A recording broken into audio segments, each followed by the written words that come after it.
chaman des champs que j'ai pu être est devenu chaman des villes pour pouvoir adapter mon savoir-faire et lui installer des prolongements inhérents à la demande des villes et à la vie urbaine.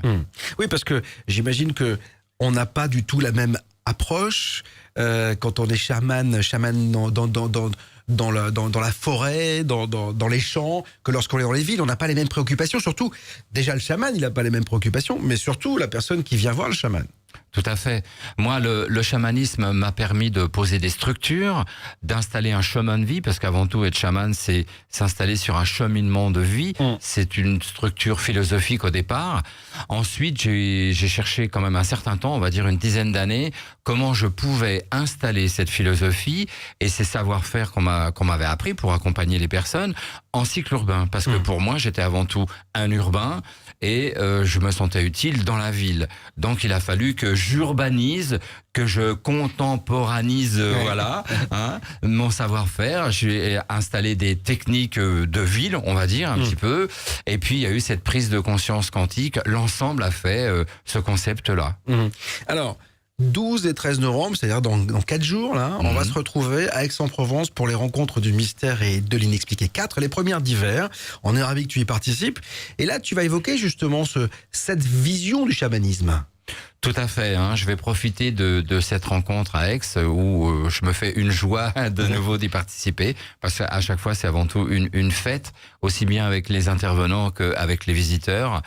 Et je vais bien sûr, comme je vous disais, en profiter pour développer un petit peu ce concept du chaman urbain qui fait des petits, parce que moi j'ai des copains, des amis, des relations chamans qui sont médecins, etc. en France. Donc ils se déterminent pas comme chaman urbain, mais leur fonctionnement est le fonctionnement d'un chaman urbain. Est-ce que tu as vu les choses évoluer, les gens évoluer au fil du temps? Ça fait pas mal d'années maintenant que tu fais ça. Est-ce que tu as une appellation très très contemporaine, chaman urbain, mais est-ce que finalement les gens de l'urbain ont besoin d'aller trouver des choses différentes par rapport à il y a quelques années?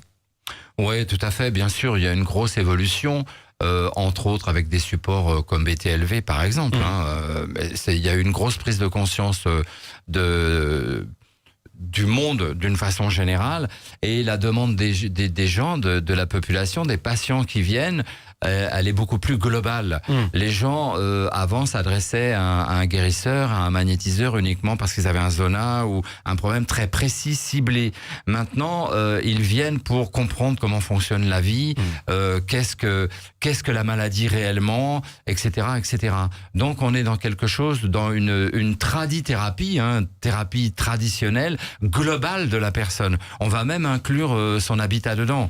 Et les gens ont eu cette prise de conscience, une élévation globale de conscience. L'inconscient collectif a vraiment évolué et maintenant demande la correspondance, la résonance à son évolution. Donc c'est le chaman dans ce cas-là, parce que on revient aux racines. On est autant quantique, on est autant dans la modernité que dans l'empirisme du départ, le chamanisme qui est rattaché à la terre, au ciel, avec des données très pragmatiques, très simples, qu'on peut développer jusqu'à une modernité comme le quantique.